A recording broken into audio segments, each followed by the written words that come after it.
আচার্য, আমরা সবাই গেছিলাম ভদ্রকালী কেন্দ্র থেকে মায়েরা। আমি আচার্যদেবের কাছে যখন নিবেদন করি যে দাদা আমার মা হাঁটতে পারে না, আমার মায়ের হাঁটু অপারেশন, সমস্ত ডাক্তারই বলছে, আচার্যদেব বলছেন যদি হার্ট ভালো থাকে মার অপারেশন সাকসেস হবে। আর সত্যিই তাই, আজকে মার দুটো হাঁটুই অপারেশন হয়ে গেল, 2 মাস অন্তর দুটো হাঁটুই অপারেশন। আজকে আমার মা অনেক সুস্থ, আগামী দিনে আরও সুস্থ হয়ে যাবে, এটা আমার বিশ্বাস। বিশ্বাস না থাকলে কিচ্ছু হয় না। আমরা গুরু ধরেছি, তাকে যদি আমরা বিশ্বাস না করি, তার উপর যদি আমরা জীবনটা ছেড়ে না দিই, তিনি কি করবেন?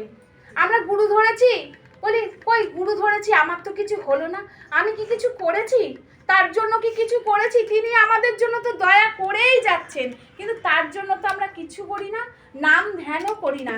যদি তার নামে যদি আমরা ডুবে থাকি, এই যে গানটা হলো রাধা নামে যদি আমরা ডুবে থাকি, আমাদের জীবন পরিবর্তন হবেই হবে। সত্যি বিশ্বাস না থাকলে নিষ্ঠা জন্মায় না, নিষ্ঠা না থাকলে ভক্তি হয় না। সত্যি কথা এটা, সব সময় বিশ্বাস করতে হবে যে আমার ঠাকুর আছে, আমার ভয় কিসের? ভাবছো বসে চলবে কিসে? ভাববার তুমি কে? ভাববার যিনি ভাবছেন তিনি, তুমি ভাবো তাকে। আমি যদি আমার জীবনটা তার চরণে নিবেদন করে দিই যে আমার দয়াল আছে, আমার ঠাকুর আছে, আমি তাকে নিয়ে যদি মেতে থাকি আনন্দে, এই যে সৎসঙ্গ, এই যে মাতৃ সম্মেলন করা হয়, কেন এক সৎসঙ্গ মাতৃ সম্মেলন করা হয়? এই জন্যই, আমরা যাতে সবাই মিলে একত্রিত হয়ে ঠাকুরের নাম জয়গান করতে পারি। যেখানে ঠাকুরের নাম জয়গান হয় সেখানেই বৃন্দাবন হয়, আর সেখানেই দেওঘর হয়। ঠাকুর সেখানেই উপস্থিত থাকেন, ঠাকুর নিজে উপস্থিত থাকেন সেখানে। সবার মঙ্গল কামনা যদি আমরা সবাই সবার জন্য করি, সবার মঙ্গল হয়। তাই আমরা সবাই মিলে ঠাকুরের জয়গানের জন্য আমরা সবাই যেন মেতে থাকি। এই ভদ্রকালী সৎসঙ্গ কেন্দ্রে এসে সত্যি আমরা অনেক কিছু শিখেছি, যে ঠাকুরকে কিভাবে নিয়ে চলতে হয়। গুরু ধরলেই হয় না, গুরুর জন্য কিছু করতে হয়।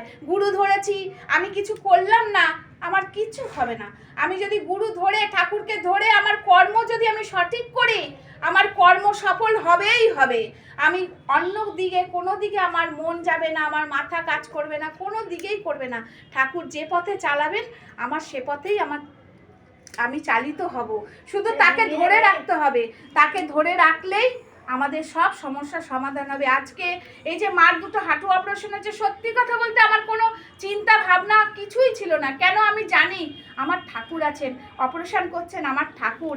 এই যে বিশ্বাস, এই বিশ্বাসে সমস্ত কিছু পারাপার হওয়া যায়। ভবসাগর পার হতে গেলে নামের করি জোগাড় করতে হয়। নামের করি জোগাড় হচ্ছে নাম, নাম, নাম। নাম করো, নাম করো, নাম করো। নাম না করলে ভবসাগরের করি পাওয়া যায় না। সমস্ত কিছুতে আমাদের সময় হয়, কিন্তু ঠাকুরের নাম জয়গানে আসতে গেলে আমাদের এই কাজ, ওই কাজ, সেই কাজ সবার মনে পড়ে। কিন্তু আমরা যদি আসি সমস্ত কাজ ফেলে, দেখবেন সমস্ত কাজ হয়ে যাবে, ঠিক সময় ঠিক কাজ হয়ে যায়। আমি নিজের জীবনে অনুভব করি যে সত্যি এই কাজটা এখন হয়নি, আজকে এই জায়গাটা যাওয়া হলো না, নিশ্চয়ই তার পেছনে কোনো কারণ আছে। সেই কারণটাকে আমার বুঝতে হয়। আমরা অধৈর্য হয়ে যাই, আমরা তাই বিপথে চলে যাই। অধৈর্য হবেন না কেউ, আমরা যেন অধৈর্য না হই। সব তার উপর ছেড়ে দিলে তিনি ঠিক সময় আমাদের ঠিক জিনিস, আমাদের ঠিক জায়গায় আমাদের পৌঁছে দেবে। আমরা এইভাবেই যেন চলতে পারি। শুধু ঠাকুরকে বিশ্বাস করুন, বিশ্বাস করুন। বিশ্বাস করলে সমস্ত কিছু আমাদের জীবনে সফল হয়।